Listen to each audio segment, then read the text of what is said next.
Good morning, we are back here on the shop. My girl is under the knife. Got my boy Rusty from D&D with me here, and Manny, who is a master tech, working on the motorcycle there. If you did not see my last video, you can click the link right here and you will see exactly what happened to get us to this point. But for all of you out there searching performance upgrades for your Milwaukee 8 engine, this video is going to be awfully enlightening. We've decided to upgrade 3 parts. We're going to upgrade your exhaust, of course, with a D&D billet cat. We're going to upgrade your cam. We're going to use a Redshift 472 cam made by Zippers Performance, and we're going to put a Thundermax tuner in it. Now, you may wonder why we've chosen to do the work on the bike on the actual dyno machine itself, but I'm going to let the experts tell you instead of me trying to tell you myself why exactly they've chosen to do it in this manner. So we're gonna try to get the best comparison before and after that we possibly can. So what I like to do is make sure that everything is done as close to the same day with the same air and the same calibration on the dyno as possible. So the best way to do that is leave it on the dyno.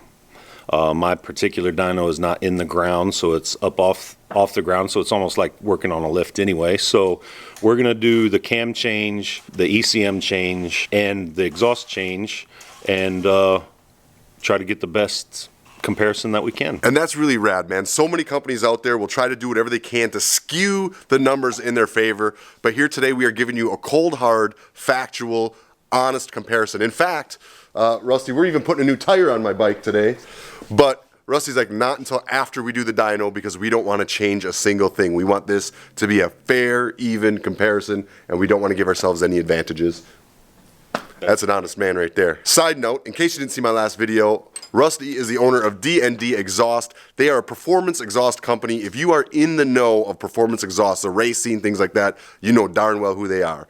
Unfortunately, they haven't done a lot in the past in the retail market. Everything's been wholesale to dealerships. If you wanted their exhaust, you need to know somebody in the race scene, or you need to go talk to your local dealer. But recently, he has started offering all of us his products on a retail online, and you can get that at D&D Exhaust. Boom, right there it is. And you can also find a link down in the description directly to his exhausts. I will link up the exact pipe I'm putting on my bike as well.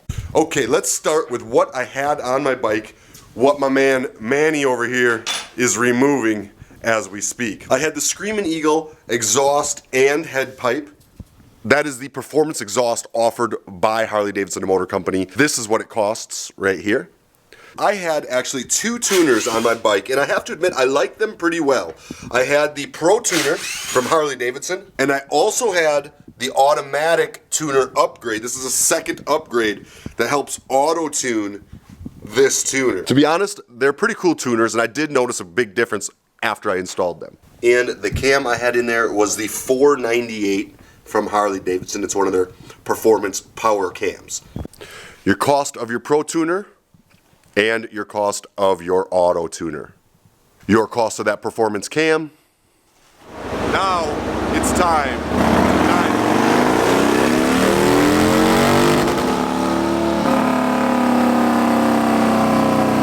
Obviously for me, what I want is I want lower RPM torque. So I want the torque to hit earlier, get more powerful, faster.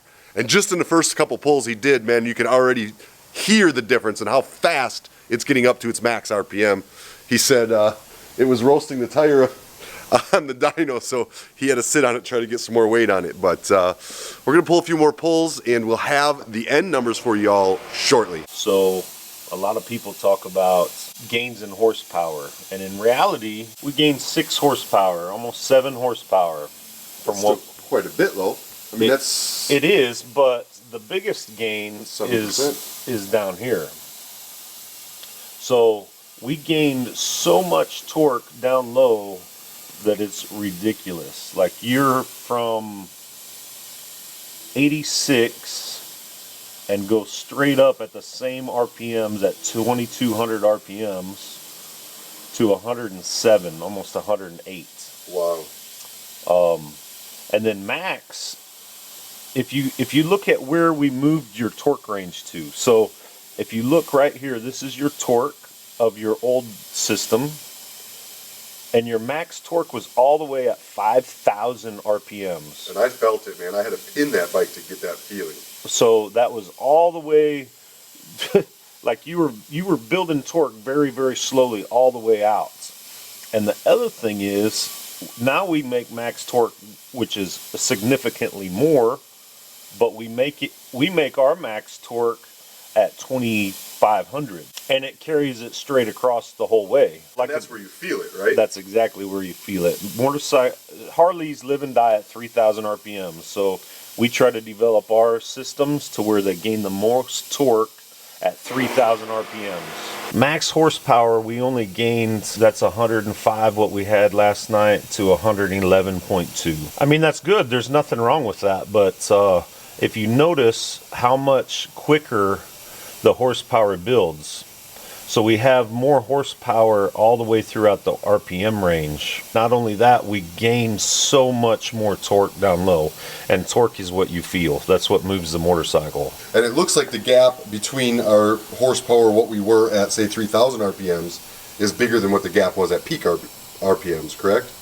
Absolutely. How many horsepower did we gain at 3,000 RPMs? So at 3,000, you were at 52 to 63, actually 64. So we gained 12 horsepower.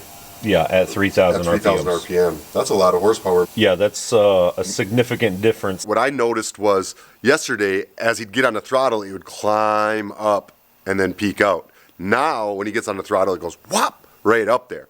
And that's really what I want. I don't want to have, 140 miles an hour at an hour down the road. What I want to do is get from stoplight to stoplight, past semis, get out there and get on it and feel that in my pants. And I think that's exactly what we've achieved. Yeah, and we actually had just a tiny bit of wheel slip too.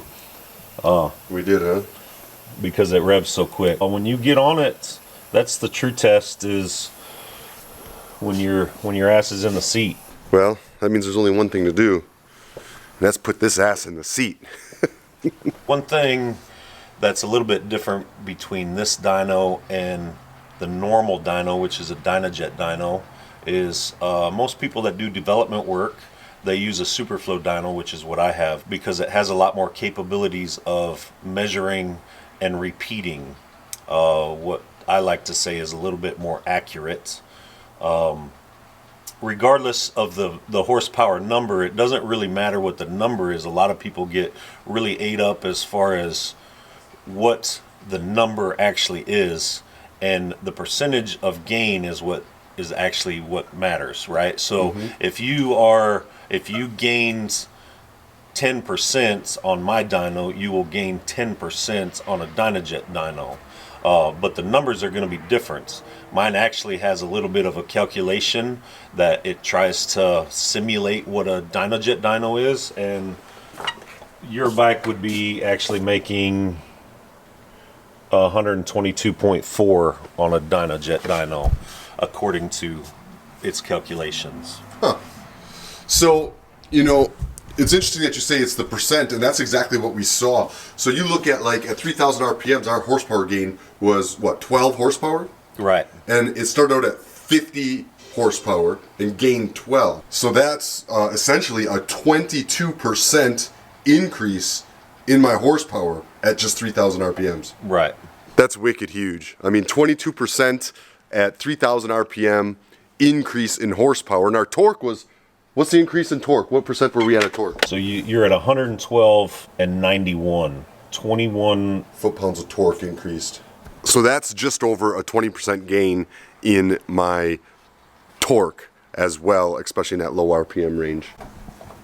So that 498 came out. We had that Redshift 472 that we put in. Those cams are developed with our exhaust pipes. Sure. So it's just got a wider, so the Redshift 472 cam compared to the cam that came out of your bike actually had less lift and more duration. Okay, and that's what created that power lower from the cam's perspective. Correct. Then we switched out this Screaming Eagle exhaust to this D&D exhaust. And then it will come with a ghost pipe. We'll show you all the finished product. But what's the difference between those two exhaust pipes? Why are we seeing such a huge performance difference in exhaust from what? Well, just tell me straight up. What's the difference between your exhaust and the Screamin' Eagle exhaust? Well, I can show you a couple differences. Let's look at it, man. So, Screamin' Eagle exhaust,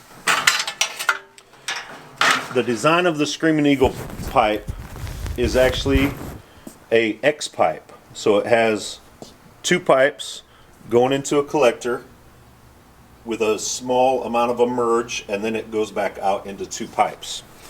Our pipe, I'll actually just pull this out. One of my test pipes. Our pipe is a 2-into-1 design. It goes two with a merge collector into one pipe. Now, there's no magical exhaust pipe. However, a 2-into-1 design, especially the way that we do it, has the broadest torque range that we found on a V-twin. So we also make an X pipe. We spent a long time developing an X pipe. Our design is quite a bit different than that one, but the 2-into-1 design for maximum amount of torque, broadest range of torque, and maximum amount of horsepower has always been the go-to pipe. The biggest thing that I get asked all the time is what the difference is between our pipes and other people's pipes. And my standard answer is there's a lot of different exhaust pipes out there. Some of them make good looking pipes. Some of them make good sounding pipes. Some of them even make good performing pipes, but nobody compares to our quality. So I can show you just a couple different things that make our pipes a lot different than everybody else's. And we can start right here at the head. This is how the stock pipes and most everyone else's pipes are. They swedge the end of a pipe. They use a clip that holds the flange on, and that's what goes to the head. If you notice on ours, we make billet steel spigots, and we weld on our flanges, which we make these out of 1/4-inch steel. The other thing that you'll notice right off the bat is this particular pipe is actually stainless. They started doing stainless pipes. It's a low grade of stainless. That's why you can see it's already started to rust. However, our pipes are mild steel, but we coat them inside and out. They're also what is called a stepped tuned header. So it starts out at one size and steps up usually about 3 times before it goes to the handmade merge. And you can also notice that all of the welds are all done by hand. Like this is all TIG welded.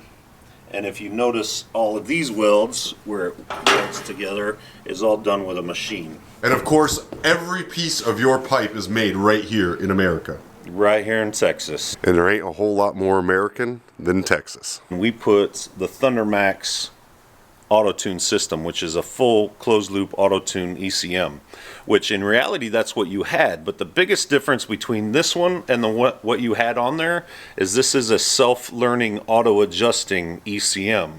So basically what that means is while it's auto-adjusting just like your old one was, when you turn the key off, it actually rewrites the base map. So what it's doing is actually learning and dyno tuning as you ride it. And it also, correct me if I'm wrong, Rusty, it also gives you a wider range of adjustments, right? This will adjust to performance levels that the factory tuners just won't allow you to do. Oh, absolutely. This thing has where you can program it to work with nitrous, you can program it to work with boost. There's absolutely no limitations to what it can do. Right. So you can just get the type of performance out of this that you're just never going to get out of an OEM type tuner. Yeah, there's no way. They're just too restricted. Now they are for sure. Yeah. Okay, so we see how these products stack up against each other on my bike, which, keep in mind, I have a lot of modifications done to my bike beyond these products. But let's take a look at how they stack up financially and what is really the best value for you out there, no matter what your setup is, for putting together the perfect combination to create performance.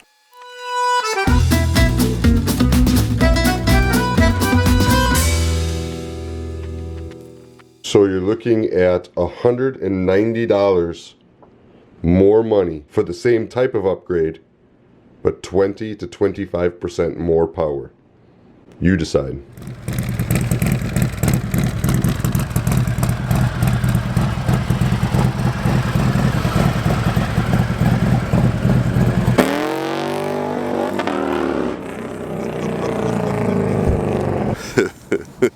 That Joker sounds good.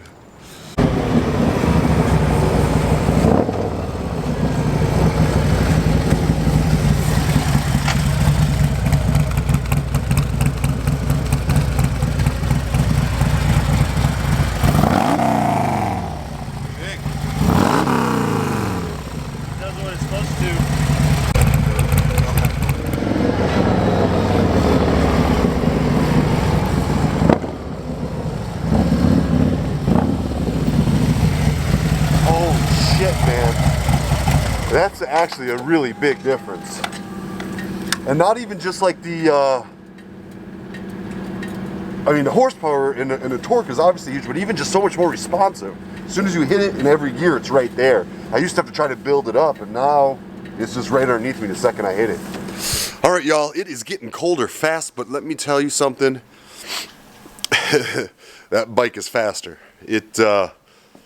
Big difference, man. We saw the difference on the chart, but until you get on the bike and can actually feel it, you realize what a big difference a 20% increase is in your power across a usable range. Makes a lot of sense. I understand. I too have been one of the ones who just got stuck on the numbers. You know, what's the peak horsepower? What's the peak, torque? But at the end of the day, it's the usable horsepower and torque. It's that stuff in that range where you're playing that matters the most. At least that's what I found. And it certainly made a difference right here. So there's the numbers down below. You will see links to all the products I used in this video. And of course, you've got the breakdown of the parts and cost comparison. Make decisions for yourself. They are all 100% American-made companies.